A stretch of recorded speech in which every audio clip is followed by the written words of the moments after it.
I've been working in Cameroon since 2004, and since 2005 I've been working in a village called Bamunkumbit. So I've been studying the language in Bamunkumbit, and then what I learn of the language I'm able to use to teach the people, to equip them for Bible translation and literacy. And not only the Bamunkumbit people, but also a whole group of related languages. I'm able to help equip those people for those tasks. When I first went to Cameroon, I went with the attitude that I'm going to encounter a different culture, I'm going to encounter different languages, and I will need to learn from these people. Before I have anything to teach, I have a lot of learning to do to see how can I behave in an appropriate manner in this culture. How can I act in a way that shows people that I hold them in high esteem. I think one particular challenge in our area of Cameroon, and that I experienced especially when I started in Bamunkumbit, is that the people follow an 8-day week. But they don't strictly follow an 8-day week. There's an 8-day week for market activities, their farming activities, all their traditional activities. But then there's a 7-day week in terms of when the children go to school and when you go to church. So you're basically working with 56 different days. So to try to meet people regularly is very difficult as you're negotiating these two systems at the same time. One of the huge things that helps me to persevere is knowing that God is actually with us in our work and preparing the way for us. There's so many opportunities to fail. There's so many times where you run into obstacles. But knowing that God is there helping us and making things happen is just a huge encouragement for me to continue, because He has the results guaranteed, His results guaranteed. Just an example of this is a year or two ago, I was with a colleague in our area, and we work with a group of 10 related languages. And 6 of these languages were at the place where they would be starting translation soon. And we wanted to hold a grammar workshop to help equip the people who would be translating, as well as some literacy workers. We wanted them to begin to grasp the differences between their language and English, so that they could do their work in a natural way in their language. So my colleague and I, we were trying to get ready for this workshop, but we just had different challenges we were facing.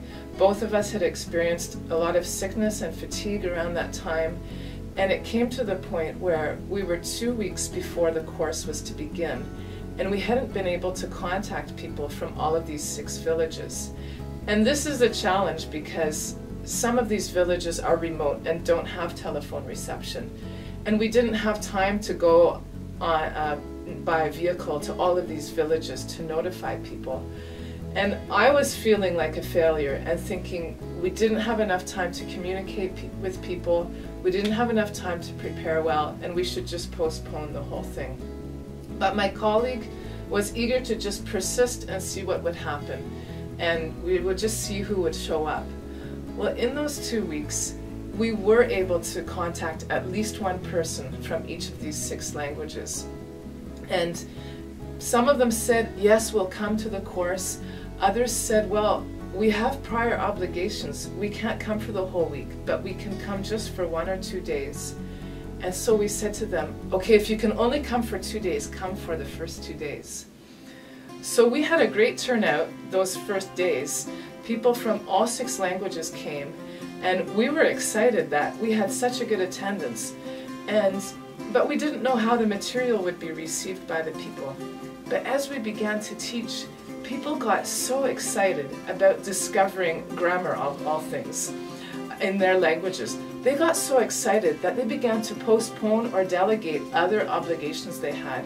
We had many pastors in our group, and they just started phoning their colleagues and saying, please, you need to take care of this for me because I'm in a really important course this week. And so all but about 2 of the students attended the course for the whole week.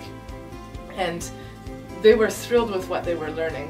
One of the pastors who attended went back to his village where some of my colleagues live, and he said to them, Dan and Melody, I'm so excited about what I learned this week, because now I can understand what the other translators are talking about when we're doing our work.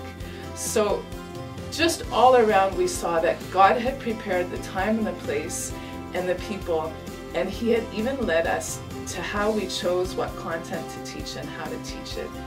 And so there's moments like that that we just know that, okay, God is with us and he is in this, and that gives me confidence to continue. One of the things I just can't wait is to work with the translators there.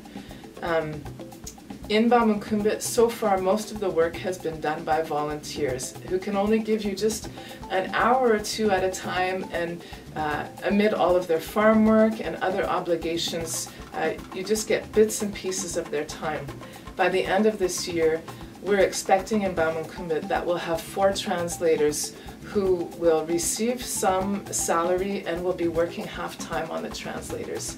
And I'm so excited to actually have these people sitting down with me for more than bits and pieces, but really sitting down with me and working on the translation. And I'm excited just about the opportunity to sit down with them, examine their language with them, grapple with translation issues with them, and really just see how God will work in them, equipping them to do their work, and just to see how God nurtures this vision in them for Bible translations. I'm really excited about that.